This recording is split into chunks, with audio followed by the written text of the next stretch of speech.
So what do you call yourself? Welcome to the LaTangela Show. Hey. Hey, what can I do for you this fine day? This is your destiny. Hot, hot, hot. Right now. Welcome to the LaTangela Show. Kick it! Come on in and enjoy yourself.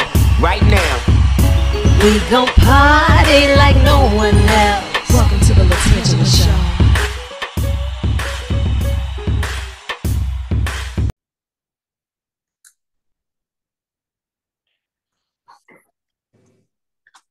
Good morning, good morning, good morning. Good morning. How y'all doing?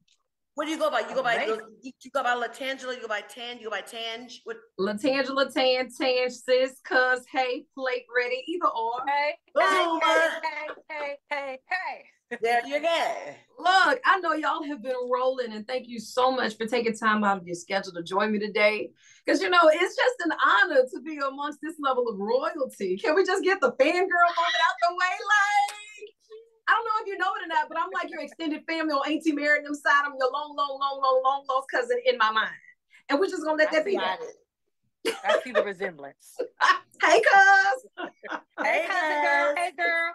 Well, Hey, girl, congratulations on all of the moves that you've been making, because this has been next level, right? Here it is. We're back with a new season, and where some may look at it as entertainment, we see healing in real time. We see life in real time. How is it that you know that now is the time that you still want those cameras around, because that can get tough? Some of my stuff is going to the grave with me. Like, it's just, don't roll the cameras. I don't cut the mics off. I don't want to talk about it. But how did you know that it was a safe enough space to give you the level of transparency with the cameras and to allow us to be a part of that process with you? It was primarily because of Tracy. Tracy wanted to tell her story. She wanted us to tell her story, and she wanted us to move forward with doing the show. So we did it. Yeah. And to piggyback off of that, when we initially started doing even Braxton Family Values prior to the Braxtons, we said that we want to be transparent. We want it to be relatable, and everyone sees themselves. Everyone sees someone in their family in our family. Yeah. And you know, it's easy to some people find it easy to cover up lies on lies on lies, but when it's the truth, you have nothing to cover up. It's just what it is. And you can't help anybody if you're lying. Yeah, that part. Yeah. So one of the things in our family, and I believe what makes us relatable is the fact that we are transparent in our truths. And that's what makes us relatable to someone else in your family. And, you know, there's so many moving dynamics because everybody's a powerhouse in their own right. And this, you know, one thing when you have all of these sisters, we have all of these emotions, and then dealing with such a loss, everybody deals with healing differently. So how is it that you all collectively have helped each other through this? Because that's something that life can never really prepare you for. Wow. You know what? Transparently, as Trina said, we're extremely honest, especially with doing the show, and transparent. And the first couple of episodes of the new series of the Braxtons, Trina hit the nail on the head when she said that we never talked about Tracy's. After Tracy transitioned, we never talked about it collectively as a family. We just dealt with the fact that she was no longer physically here with us. So that was the first time that we collectively got together to actually say, okay, Tracy's gone and we have to move forward in this. It was just an unspoken thing before, but now we have to talk about it. Yeah.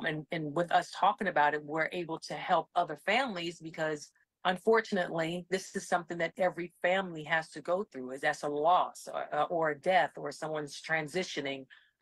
So we felt that it was our duty to tell the truth and be transparent, as Trina stated. Absolutely. And when it comes to grieving, there is no collective. Right. Everyone goes through their grieving process in an individual way. I can't have a certain grief period and expect another person to share that same grief period that I have. Yeah. Everybody has to go through grief in their own individual way. Collectively, we are sorrowed. Collectively, we've lost our sister. Collectively, we've lost our family member. But individually, everyone has to go through their grieving process on their own in the way they seem fit and in the way that they can get through it, in a way that they can forge on. Right. And with that, do you think that gives you enough of the empathy that's needed to understand where one segment may look like a flash out, but that very well may be a call out for help or internalizing and finally releasing that pain? Because when we see it, we see that it's drama, always going to be ratings, always going to be lit, because that's the 15 seconds that they're going to give us as we're watching it on WeTV or streaming it on All Black. But in that moment, that's a cry for help. And you have to identify that, because this isn't an actress, this is your sister. And you know, when the cameras start rolling, you still got to live with this broad, whether she on your good side, bad side, on your last nerve, and she know what that nerve is. You know? So how does that work for you? Because whenever you find those moments and you bottle that up and you sell it, honey, that's gonna be the diamond right there. Right. We just take it day by day. And as you stated, this isn't a put together cast.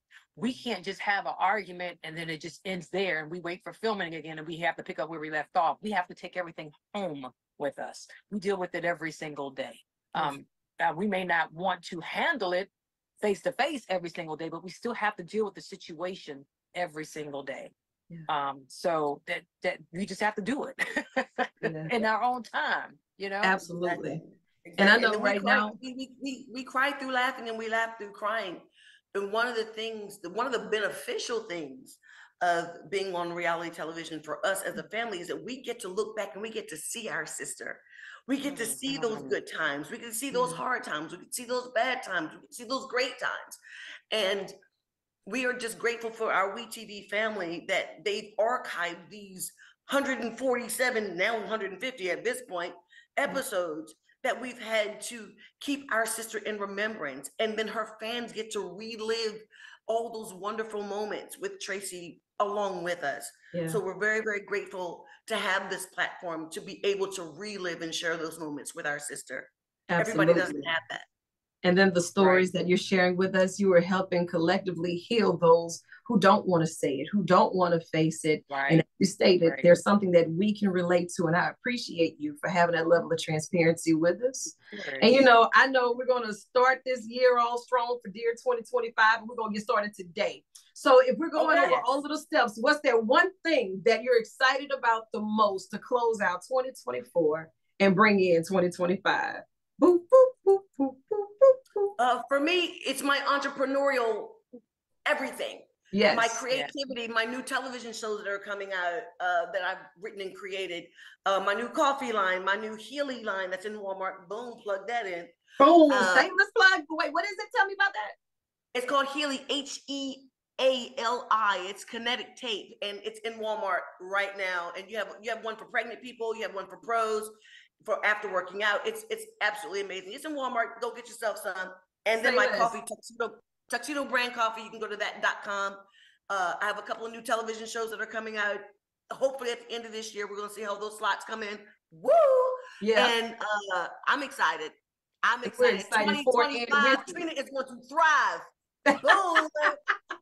I love it. I love it. And I know, Tawanda, you're never at a loss of things that's going on. For 2024, we're wrapping it up and we're kicking the hinges off. In 2025, what are you most excited about?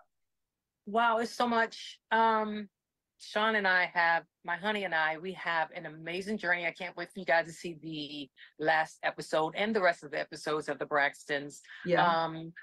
We have our YouTube channel called King Ladybug that we've been doing for the past 4 years. I've been in so many movies, girl. Let me tell you something. Lifetime, I did the Miss Cleo movie that was just on Lifetime. I've done movies on BET. I've done a whole bunch of Christmas movies. I've done a bunch of Tubi movies. I have like 20 plus movies on Tubi. Baby. Movies. Yeah, it's just, I have shows coming out. I've executive produced some things, and I'm just really, really excited about life. Trina and I have a skin and scalp care line coming out. Good. I'm just excited about life. I have other projects that's coming out that's incredible.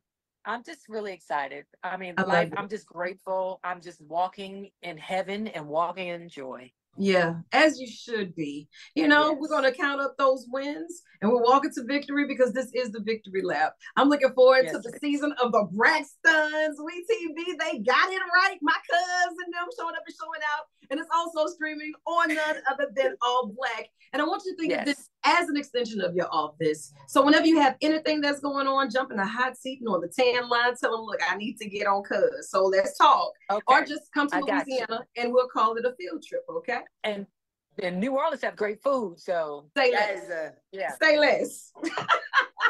And speaking of food, you can watch me on Mondays. My husband and I, we cook on Mondays. I know the 7 o'clock. recipes better be together because if they're not together, it's gonna be another story for another day. Who? They are, they are together.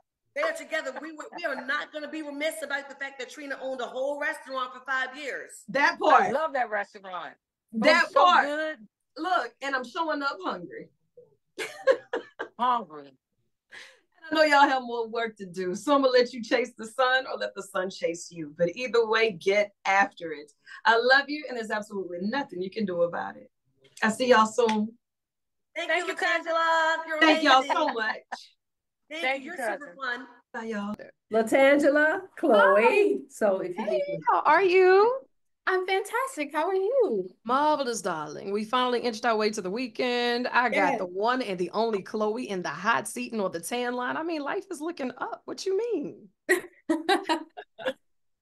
Look, thank you so much for taking time out of your schedule because I know you've been busy. You got a lot going on, and I have questions that need answers. I have answers for you. Thanks for having me. You have such lovely energy through the screen, even. Well, thank you, dear. And we got to get you to the capital city soon. I know you're out and about traveling. You got these 16 banging tracks that I just went through, Trouble in Paradise. And you were causing trouble for a lot of people in this because girl, listen, from the boy bye, I need to know, as you are inking all of the inspiration and the motivation and the soundtrack of others' lives in this moment, is any of this reflective like the journal of Chloe? Oh, absolutely. I executive produced the project. I wrote on every song. I worked with some incredible collaborators, and they just helped bring my vision to life as well. Not all of the sad heartbreak songs per se are about one person. I've been inspired from previous relationships and, things I'm going through currently. So it's like as a creative, you just use what you can to inspire you for that moment. And I was literally writing away my troubles in paradise. And what I love about this project is, yes, even though there might be some ups and downs, as you listen to it, I'm never taking it too seriously. I'm always joking about it or, making a funny joke instead of saying, oh boy, I don't need you, I'm good on my own. I'm saying, I don't need the flowers you send me because I have my rose. Or Girl, if that's not the infomercial of the century, though, like they really need to reach out to you on that one because I think you just did them a favor and it really put them over the top. Right. And also might as well. It sounds like a heartbreak song and it is, but it's like, I wish you would have just been straight up and real with me. So I could have had someone on the side as well. And then with Same Lingerie, I feel like that's the saddest song on the record. It's still really sexy, reminiscing on these past physical moments that you had with your lover. And it's like, I can never wear the same lingerie that I had on with you because it just reminds me too much of you. So it's like serious topics, but with lighthearted subjects tied to it. And one thing I love about you as an artist, we never know what we're going to get, but we know it's so consistent in being uniquely you.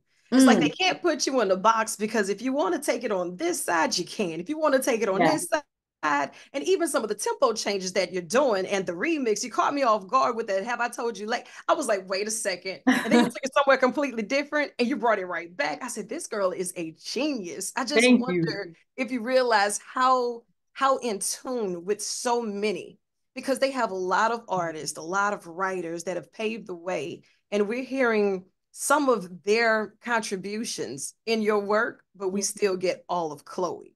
Yes. Yes, it's definitely important to pay homage to those that inspired me. And, if it wasn't for them, I wouldn't be able to do what I do creatively. And even, paying homage to Janet Jackson at the end of Nice Girls Finish Last. Yeah. Like, I just love how classy she made her sensuality through her music. Yeah. And a lot of times she inspires me in that way, as well as Donna Summers. And, I'm 26 years old. I'm a grown woman. I don't go into the studio intentionally saying, okay, I'm going to write a raunchy song. No, it's just I'm writing my experiences in my life. I'm a woman. Yeah. And if raunchy comes out, then raunchy comes, and we'll give them a Exactly. remix and take it super raunchy if that's what they need. Exactly. As you're writing and you're going through some of this, as an artist, do you ever feel as if you've tapped out? Like, how do you find that creative space to keep it going? Because that can be a lot of pressure, because we got some high expectations out of you.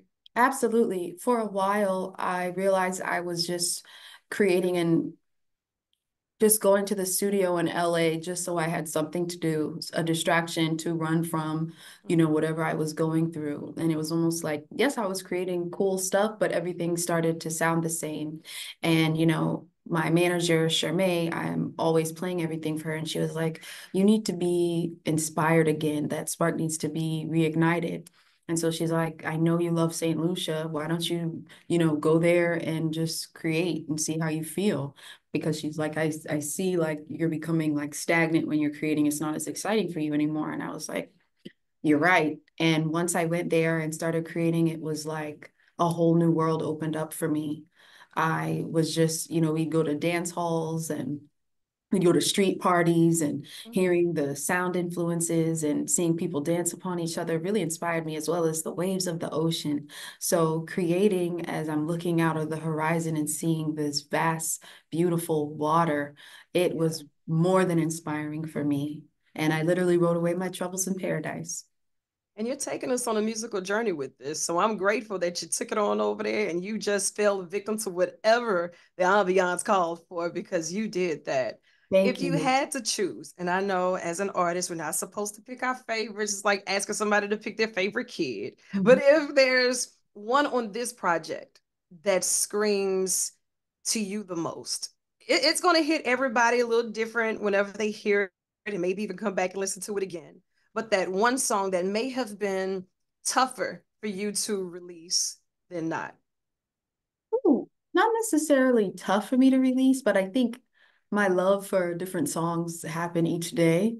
And I think for today, I'll have to say Never Let You Go and Nice Girls Finish Last. I love it. And since they change every day, we'll just have to ask you again tomorrow. I Yeah. love it. And in the Yeah. meantime, when can we find it? Where can we find it? And will you be hitting the road, coming to a city near us soon? Because we need you here ASAP.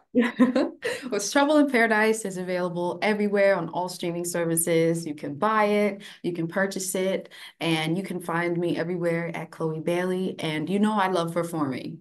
Last year I did 2 tour legs, even I did the second tour leg of my debut album with a healing fractured foot. So, Girl. I'm definitely down to do some one-offs right now, let people hear the music and sing songs with me. And tour will probably happen next year, I'm assuming. Just And we're be looking forward to it. Yeah. And Thank in the you. meantime, I know you'll always be creating. So as things come up and you're taking your tours around the world, or just say, look, I found something cool, feel free to jump in the hot seat and on the tan line and consider it done. I know Yes. you have more work to do, so I'm gonna let you chase the sun or let the sun chase you. But either Ooh, way, I love get that. after it. I love you, and there's absolutely nothing you can do about it. Ooh, thank you. That was such a good close off. I appreciate you. Thank you. Thank you so much. I'm so proud of you. Cheryl, she all right when she want to be. Look. Hello. Hello, is this Miss LaTangela? It is, unless I owe you money. You do not owe me a thing. This is Priscilla Shrier. How are you? Girl, it is I am she. How are you? I'm wonderful. Thank you for spending time with me. No worries. Thank you for taking time out of your schedule, because when it comes to someone who is just everywhere, doing everything and doing it in the spirit of excellence, with a dab of style and grace, it would definitely be you. Look, what part of the world are you chiming in from today? I am in Atlanta, Georgia. Okay. Now, I know it's good and hot out here in Louisiana, but out there in ATL, it's got to be warming up. It really is. But you know what? I'm from Dallas, so it's all the same. I know it. Well, you are a ray of sunshine and you are bringing it to the scene. You're no stranger when it comes to the world of entertainment as an author. Well, no, you know what? Wait. Let me put a handle on that. New York Times best-selling author, okay? Trusted voice in the faith community, and you are all over the screen making it happen. Now you have several new projects, and they're all like bundled up in one. So have you stepped on your charger to soak it all in yet? You know what? I have had an opportunity to just gratefully say to the Lord, thank you so much for the opportunity to, be purposeful and intentional in my work and serving purposes that are higher than just me, to really serve people. Yeah. And I'm hoping that the film and the book, that everything will just be a blessing and will unapologetically glorify Jesus. I love it. And that's so refreshing in the tone, just for that to be a part of the messaging, because so many people will be mum. They'll be mute because they don't want to say something that could possibly offend someone else for speaking on behalf of how they feel and what they believe, thinking it might ruffle feathers. So while you were working on this project with The Forge, tell me a little bit about this faith-based film and some of the things that was a highlight for you. Absolutely. Well, The Forge is about a 19-year-old young man. He's just floundering. He's a good kid, but he's on the cusp of manhood, and he just doesn't have any momentum about his future, and he's sort of just hanging out in life. And I play his mother. And that's what endeared me to this film, because I have 3 boys that are about the same age. They're 21 and 20 and 15. And I know what it's like to be their mom, but to hope there are other men that will come alongside of my sons and emphasize things I'm emphasizing at home. The difference is exponential. And in the film, Cynthia is a single mom. So Isaiah doesn't have a dad at home. In my real life, my boys have their father, and they have uncles and a great grandmother that is a part of their lives. But man, even with that, when a coach on their football team or basketball team, when he challenges their character or affirms them, or when some man who they admire because of his excellence in his craft, when that man calls manhood out of them, gosh, that brother could say the same thing I've been saying for 6 weeks. But when they hear it from another man, it's like they're getting handed their man card, and they rise up the standard they're being called to. And so that's what we get to see happen in this movie, the impact of an older, wiser brother that is pouring his life into a younger one. Absolutely. And that screams volumes, especially for so many young men and young boys who need to hear it. Yes, mom, grandma, auntie, sister may be saying it, but when it comes from another man, something that they feel they can identify with or aspire to be, it does resonate with them differently. So even saying that speaks volumes. And I'm grateful to know that the writers and everyone who had a part to play with this really brought this to fruition, because it is a conversation that needs to make the dinner tables, because now, fellas, as you're watching this, know that your presence should not be taken for granted by you. I don't think they understand the power of their presence and how much they can bring out of someone who wants it so bad. Oh, absolutely. I'm so glad you said that, man, the power of presence, just you being there, your example when you show up and have character and integrity in your work and in your family, and there are young men seeing that, the impact it has on them and the choices they will make is exponential. Now, what is it that you want, maybe just someone who is going through it and they so happen to sit down and get a little whiff of The Forge? What is that walk away that Priscilla want them to say, you know what, that spoke to me?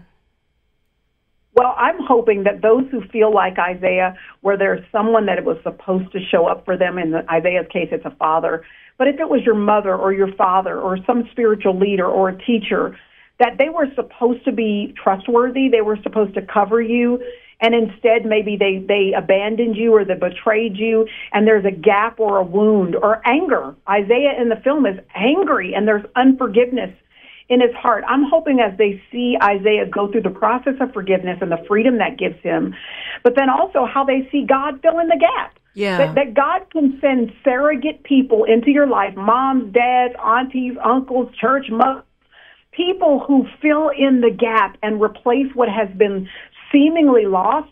God has a way of restoring all that back to you. So be encouraged and don't look down. God is covering you and keeping you. That's big.